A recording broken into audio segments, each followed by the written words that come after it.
Hi అండి అందరికీ. ఈరోజు మా పొలానికి వచ్చానండి.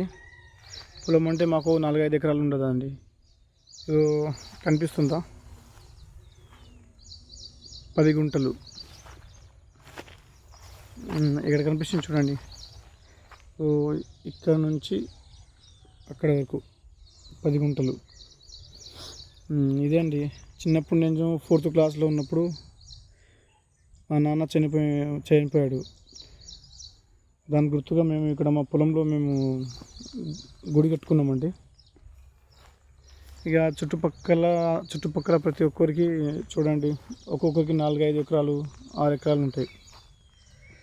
మా అదృష్టం బాగలేక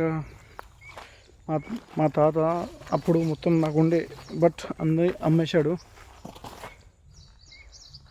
అమ్మేసిన తర్వాత ఇక మేము కూడా ఏం చేయాలో తెలియక ఇక నేను నా ఎస్బీఐ క్రెడిట్ కార్డ్ డిపార్ట్మెంట్లో సేల్స్ బాయ్గా పనిచేసేవాడిని. 12,000 శాలరీ ఇచ్చేవారు. ఆ 12,000 శాలరీ ఏం సరిపోతుందండి, మీకు కూడా తెలుసు. ఇంట్లో ఖర్చులు అవన్నీ ఇక ఏం మిగులుతుందండి. ఇది అండి మా పొలం. మీకు కూడా చాలా, అంటే కొంతమంది పొలం ఉండొచ్చు, కొంతమందికి ఉండకపోవచ్చు, కొంతమంది జాబ్ చేసి బతుకుతారు. మా మాటలు మీకు కొంచెం అర్థం కాకపోవచ్చు, కానీ నాకు వీడియో తీసే వాళ్ళు ఎవరు లేరు, నేను ఒక్కడినే. అండ్ ఇంకో విషయం ఏంటంటే, మనకు సపోర్ట్ చేసే వాళ్ళు అనేవాళ్ళు ఎవరు లేరు. మరి ఏం చేస్తారు ఏందా అనేది అడిగే వాళ్ళు కూడా ఎవరు ఉండరు. ఉన్నది మా అమ్మ ఒక్కటే.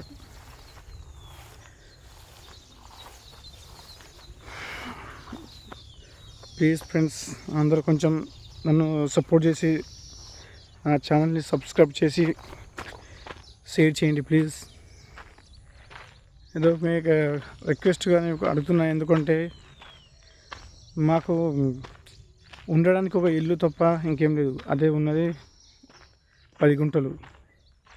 ఆ 10 గుంటలు మీకు కూడా తెలుసు. ఈ కాలంలో 10 గుంటలు ఏం చేసుకోవాలి? ఏమైనా చేసుకుందామంటే చేసుకోవడానికి ఏముండదు. మీలో కొంతమంది కూడా, చాలామందికి ప్రాబ్లమ్స్ ఉంటాయి. ప్రాబ్లమ్స్ ఉండవని ఎవరికి ఉంటుందండి, కానీ మా ఊర్లో ఇంకా ఎక్కువ. మనం కొంచెం చిన్న పని చేసినా, మనం చేయకపోయినా మన మీద నిందలు బాగుంటాయి. అలా ఉంటుందండి మా ఊరు. అందరూ కూర్చుంటారు, ఒక దగ్గర కూర్చొని ఇష్టం వచ్చినట్టు మాట్లాడతారు. వాడు అట్లా పోయింట్రా, వీడు ఇట్లా తాగుతున్నాడు రా, వాడు వీడు అని చెప్పేసి బాగా తాగుతారు. మీరు ఒకటి గమనించి ఉంటారు నా తలకు ఏమైందని.